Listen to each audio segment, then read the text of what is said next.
As criptomoedas elas foram responsáveis nos últimos anos por deixar muita gente milionária. Isso pode ser explicado pelo aumento de preço delas de uma forma absurda, como foi o caso do Bitcoin. Mas antes de você começar a investir, você precisa entender como é que elas funcionam. E é isso que eu vou te explicar hoje. Vem comigo que eu vou te ensinar tudo o que você precisa saber sobre as criptomoedas. Fala pessoal, tudo certo? Meu nome é Gabriel e seja bem-vindo ao canal Rentabilizando. Aqui eu vou te ensinar tudo o que você precisa saber sobre o mundo dos investimentos e finanças. Bom, primeiramente deixa eu começar te explicando o conceito de criptomoeda. Ela é uma moeda como as outras que a gente tem. Entretanto, ela acaba sendo 100% digital. Ou seja, a gente não consegue pegar uma nota de, por exemplo, um Bitcoin. Além disso, as criptomoedas elas não são emitidas pelos governos, como acontece, por exemplo, no caso do dólar, que é emitido pelos Estados Unidos, ou o caso do real, que é emitido pelo Brasil. As criptomoedas elas não têm essa condição, ou seja, ela é uma moeda descentralizada. Bom, para você entender melhor sobre as criptomoedas, eu tenho que te explicar dois tópicos que são muito importantes, que é o que seria a blockchain e o que é a mineração de criptomoedas. Bom, como você já sabe, as moedas elas são produzidas pelos bancos centrais dos respectivos países, ou seja, eles controlam a quantidade de moedas que vão ser produzidas durante o tempo. Bom, como eu já havia te explicado, as criptomoedas elas são descentralizadas, ou seja, ela não é produzida por nenhum país. Com isso, o modo de produção de uma criptomoeda ela é bem diferente do convencional que a gente tem. Bom, primeiramente, deixa eu te explicar o que é a blockchain. A blockchain ela funciona como se fosse um livro contábil, que ela armazena todas as transações daquela determinada criptomoeda. Vamos colocar um exemplo que seja o Bitcoin. Então a blockchain ela armazena todas as transações que ocorreram em toda a história da criptomoeda, que seria o Bitcoin. Vamos pensar da seguinte maneira: as transações elas não são tipo tudo amontoado num lugar só. Elas são divididas em blocos separados, mas que são ligados entre si. Esses blocos têm a duração de 10 minutos.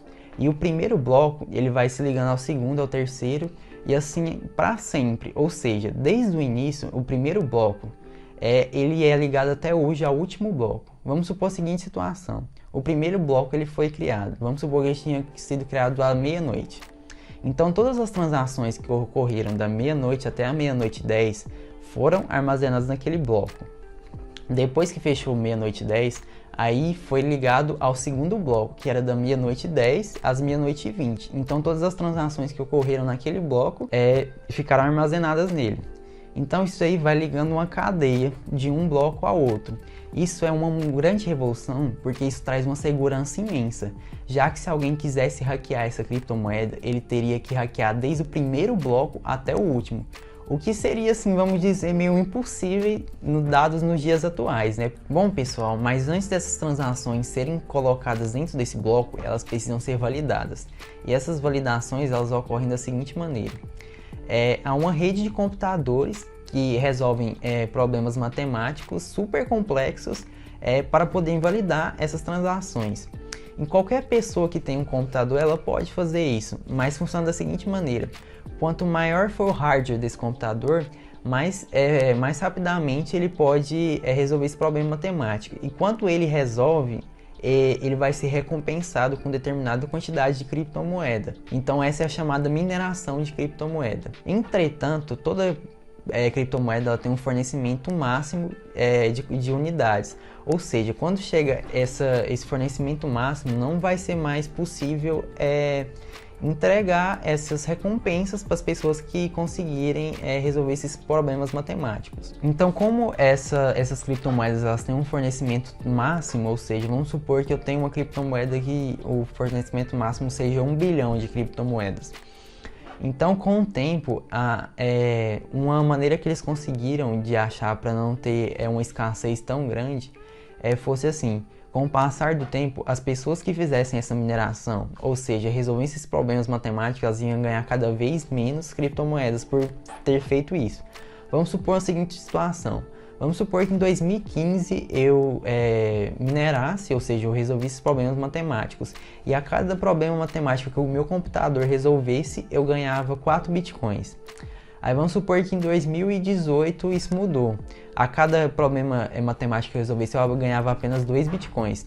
Então isso vai virando com o passar dos anos vai ser menos e menos e menos, entendeu? Mas vai chegar um ponto que não vai ter mais criptomoedas para serem mineradas, como a gente fala, né?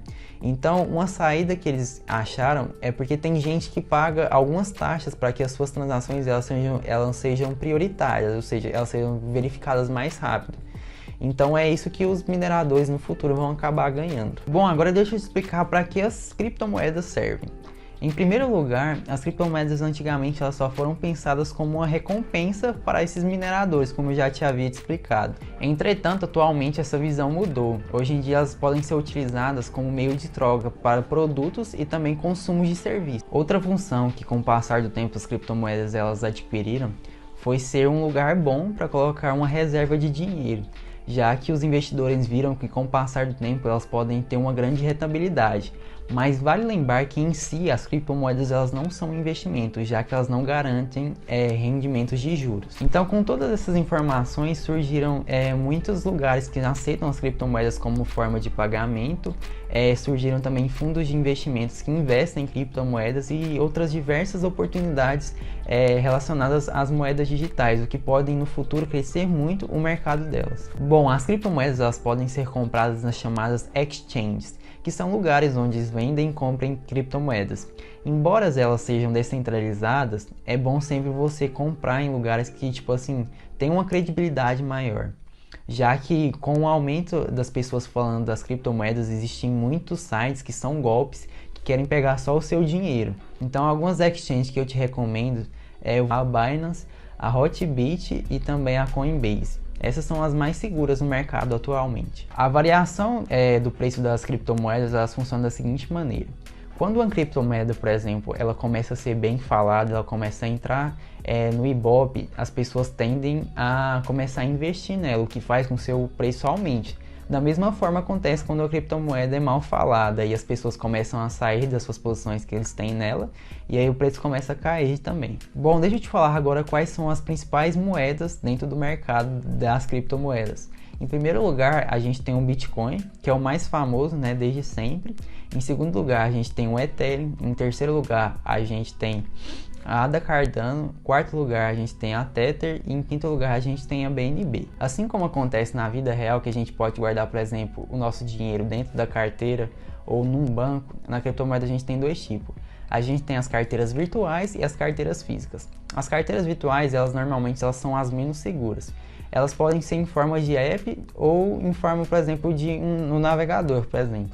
As mais seguras hoje que a gente tem são a Trust Wallet e a MetaMask. Você não paga nada para utilizar elas. Elas funcionam da seguinte maneira. Elas te dão um código que é da sua carteira e caso você perca esse código, você não tem acesso mais às suas criptomoedas que estão guardadas dentro daquela carteira. Bom, o segundo tipo de carteira que a gente pode ter são as carteiras físicas. Elas funcionam da seguinte maneira. Elas funcionam como se fosse um pendrive que você conecta no computador e você pode transferir as suas criptomoedas para elas. Feito isso, caso você retire, elas ficam armazenadas nesse pendrive. Você pode guardar elas bem mais seguro do que as carteiras virtuais, que podem ser que você perca esse código ou alguém pegue esse código de você e podem hackear e pegar todas as criptomoedas que você tem nela. Então, normalmente, quando você tem uma quantia de dinheiro maior, é aconselhável que você deixe em carteiras físicas. Pessoal, tendo tudo isso em vista das criptomoedas, agora a gente vai colocar em pauta quais são os pontos positivos e os pontos negativos dessas criptomoedas. E aí você vê se realmente é do seu perfil colocar o seu dinheiro nela. Bom, vamos listar primeiramente os pontos positivos. Em primeiro lugar, a gente pode falar do alto potencial de rentabilidade que algumas delas têm, que a gente viu pelo passar dos anos, por exemplo, quando aconteceu com o Bitcoin, foi o caso também do Dogecoin, da Ethereum, entre diversas outras. Ela também pode ser uma forma de diversificar o seu dinheiro investido. Embora elas não sejam investimento, mas muitas pessoas colocam dinheiro nelas e muitas vezes ganham até muito com a movimentação do preço delas. Elas também são muito fácil acesso para investimento, já que a única coisa que precisa fazer é você colocar o dinheiro na exchange e comprar elas. Outro ponto muito bom é a segurança da blockchain, igual eu já havia falado, e também além disso a privacidade, já que as pessoas não têm acesso às informações suas, como acontece, por exemplo, como o banco tem. Bom, pessoal, um ponto que pode ser positivo, mas também pode ser negativo, é as criptomoedas elas não serem regulamentadas pelo governo. Isso abre um leque muito grande para que ocorram grandes fraudes e também golpes às pessoas. E as pessoas tendo caído nesses golpes sobre as criptomoedas, elas não podem requerir a ninguém, uma vez que elas não são regulamentadas pelo governo. Além disso, as criptomoedas elas também podem ser utilizadas em mercados negros, como acontece, por exemplo, na Deep Web. Bom, tendo todas essas informações sobre as criptomoedas, reserva a você decidir se você vai colocar o seu dinheiro ou não nas criptomoedas. Elas tendem a ser no futuro algo que domine o mercado mundial de moedas, já que elas têm muitos pontos positivos. Pessoal, se vocês quiserem eu posso fazer alguns vídeos falando sobre algumas criptomoedas promissoras, com preços baixos que podem ser que no futuro valorizem muito. Deixa aqui no comentário se vocês querem. Bom pessoal, por hoje é isso, eu quero te agradecer por ter assistido o vídeo até aqui. Quero pedir que você, se não for inscrito, se inscreva aqui no canal, deixe o seu like. E comente aqui embaixo se você gostou do vídeo e qual outro tema você quer ver mais à frente.